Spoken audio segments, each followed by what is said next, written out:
ಕರ್ನಾಟಕ ಕಾರ್ಯನಿರತ ಪತ್ರಕರ್ತರ ಸಂಘದ ರಾಜ್ಯ ಸಮ್ಮೇಳನ ಇದೇ ತಿಂಗಳ 28, 29ರಂದು ಬೀದರ್ನಲ್ಲಿ ನಡೆಯಲಿದೆ. ಇನ್ನು ಈ ಸಮ್ಮೇಳನಕ್ಕೆ ಜಿಲ್ಲಾ ಘಟಕದಿಂದ ಹೋಗಿ ಬರೋದಕ್ಕೆ ನಿರ್ಧಾರ ಮಾಡಲಾಗಿದೆ. 27ರಂದು ಮುಂಜಾನೆ ಹೊರಡ್ತಾರೆ. ಹಾಗೆ 28, 29ರಂದು ಸಮ್ಮೇಳನ ಮುಗಿಸಿಕೊಂಡು 30ಕ್ಕೆ ವಾಪಸ್ ಹೊರಟು ಈ 31ರಂದು ಶಿವಮೊಗ್ಗ ತಲುಪ್ತಾರೆ. ಇನ್ನು ಈ ಸಮ್ಮೇಳನದಲ್ಲಿ ಪಾಲ್ಗೊಳ್ಳೋದಕ್ಕೆ ಆಸಕ್ತಿ ಇರುವ ಪತ್ರಕರ್ತರು ಸಂಘದ ಖಜಾಂಚಿ ರೋಹಿತ್ ಅವರಿಗೆ 2,000 ರೂಪಾಯಿ ಪಾವತಿಸಿ ತಮ್ಮ ಬರುವಿಕೆ ಖಚಿತಪಡಿಸುವುದಕ್ಕೆ ಕೋರಿದ್ದಾರೆ. ಇನ್ನು ಇದೇ ತಿಂಗಳ 10ನೇ ತಾರೀಕಿನ ಒಳಗಾಗಿ ಹಣ ಪಾವತಿಸುವುದು ಕಡ್ಡಾಯ. ಇನ್ನು ರಿಸರ್ವೇಶನ್ ಮಾಡಿಸಬೇಕಾಗಿದೆ. ಆದ್ರಿಂದ ನಂತರ ಬಂದಂತಹ ಹೆಸರುಗಳನ್ನ ಪರಿಗಣಿಸುವುದಿಲ್ಲ.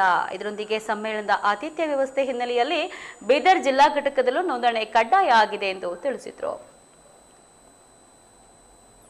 ಅರ್ಜಿ ಪತ್ರಿಕಾ ಭವನದಲ್ಲಿ ಬೆಳಗ್ಗೆ ಇರ್ತಕ್ಕಂಥ ನಮ್ಮ ಕಚೇರಿಯಲ್ಲಿ 10ನೇ ತಾರೀಕುವರೆಗೂ ಬೆಳಗ್ಗೆ 10ರಿಂದ 12 ಗಂಟೆವರೆಗೂ ಸಿಗುತ್ತೆ.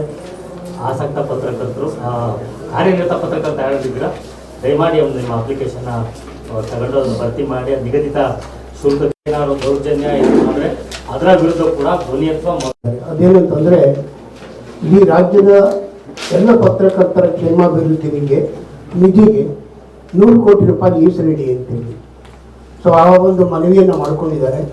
ಇವತ್ತು ಈಗ ಅಸೆಂಬ್ಲಿನಲ್ಲಿ ಬಜೆಟ್ ಮಂಡನೆ ಆಗುತ್ತೆ. ಅದು ಏನು ತೀರ್ಮಾನ ಆಗುತ್ತೆ ಅನ್ನೋದನ್ನು ಕಾದು ನೋಡೋಣ. ಒಂದು ಎರಡನೇದು, ಪತ್ರಕರ್ತರ ಹಿತದೃಷ್ಟಿಯಿಂದ ಸರ್ಕಾರ ಕೂಡ ಸಾಕಷ್ಟು ಕಾರ್ಯಕ್ರಮಗಳನ್ನು ರೂಪಿಸಬೇಕು ಅಂತೇಳಿ ಈಗಾಗಲೇ ಮನವಿಯನ್ನು ಮಾಡಿಕೊಂಡಿದೆ. ನಮ್ಮ ಇತ್ತೀಚೆಗೆ ಕೇಂದ್ರ ಸಚಿವರು ಶಿವಮೊಗ್ಗಕ್ಕೆ ಬಂದಂಥ ಸಂದರ್ಭದಲ್ಲಿ ಅಕ್ರೆಡಿಟೇಷನ್ ಇರುವಂಥ ಪತ್ರಕರ್ತರಿಗೆ ರೈಲ್ವೆ ರಿಯಾಯಿತಿಯನ್ನು ನೀಡಬೇಕು ಅಂತೇಳಿ ನಾವು ಒಂದು ಮನವಿಯನ್ನು ಮಾಡಿಕೊಂಡಿದ್ವಿ. ಅದಕ್ಕೆ ಅವರು ಸಂಬಂಧಪಟ್ಟಂಥ ಸಚಿವರ ಜೊತೆಗೆ ನಾನು ಮಾತಾಡ್ತೀನಿ ಅಂತೇಳಿ ಭರವಸೆಯನ್ನು ಕೊಟ್ಟಿದ್ದಾರೆ.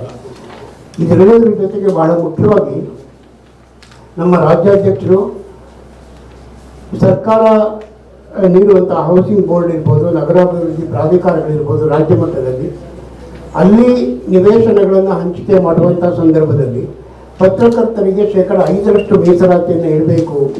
ಆ ಮೂಲಕ ಪತ್ರಕರ್ತರಿಗೆ ಅನುಕೂಲ ಮಾಡಿಕೊಡ್ಬೇಕು ಅನ್ನುವಂಥ ಮನವಿಯನ್ನು ಕೂಡ ಮಾಡಿಕೊಂಡಿದ್ದಾರೆ. ಆ ಬಗ್ಗೆ ಕೂಡ ಸದ್ಯದಲ್ಲೇ ಒಂದು ಸಕಾರಾತ್ಮಕವಾದಂಥ ತೀರ್ಮಾನ ಬರೋದಿದೆ. ಇನ್ನು ನಮ್ಮ ಜಿಲ್ಲಾ ಸಂಘ ಕೂಡ ಪತ್ರಕರ್ತರ ಹಿತದೃಷ್ಟಿಯಿಂದ ಸಾಕಷ್ಟು ಕೆಲಸವನ್ನು ಮಾಡ್ಕೊಂಡು ಬಂದಿದೆ. ಈ ಹಿಂದಿನ ಅಧ್ಯಕ್ಷರ ಅವಧಿಯಲ್ಲೂ ಕೂಡ ವಿಶೇಷವಾಗಿ ಆರೋಗ್ಯಕ್ಕೆ ಒತ್ತು ಕೊಟ್ಟು ಕೆಲಸವನ್ನು ನಾವು ಮಾಡಿದ್ದೀವಿ. ಶಿಕಾರಿಪುರದ ಪತ್ರಕರ್ತರಿಗೆ ಆರೋಗ್ಯದ ದೃಷ್ಟಿಯಿಂದ ಹಿನ್ನಡೆ ಆದಾಗ ಆರ್ಥಿಕ ನೆರವನ್ನು ನೀಡುವುದರ ಜೊತೆಗೆ ನಮ್ಮ ಜಿಲ್ಲಾ ಸಂಘ ತನ್ನ ಪ್ರಭಾವವನ್ನು ಬಳಸಿ ಗರಿಷ್ಠ ಮಟ್ಟದಲ್ಲಿ ಅವರಿಗೆ ರಿಯಾಯಿತಿ ನೀಡುವಂತೆ ನಾವು ಅನುಕೂಲವನ್ನು ಮಾಡಿಕೊಟ್ಟಿದ್ದೀವಿ. ಹಾಗೆ ಸ್ವಲ್ಪಾಳ ಪತ್ರಕರ್ತರೊಬ್ಬರು ತೀವ್ರವಾದಂಥ ಹೃದಯಾಘಾತಕ್ಕೊಳಗಾದಾಗಲೂ ಕೂಡ ಅವರನ್ನು ಉಳಿಸ್ಕೊಳ್ಳುವಂಥ ಎಲ್ಲ ಕೆಲಸವನ್ನು ನಾವು ಪತ್ರಕರ್ತರ ಸಂಘ ಮಾಡಿದೆ. ಹಾಗೆ ಕೋವಿಡ್ ಸಂದರ್ಭದಲ್ಲಿ ಕೂಡ ಸಾಕಷ್ಟು ಕೆಲಸವನ್ನು ಪತ್ರಕರ್ತರ ದೃಷ್ಟಿಯಿಂದ ಮಾಡಿದೆ ಅಂತ.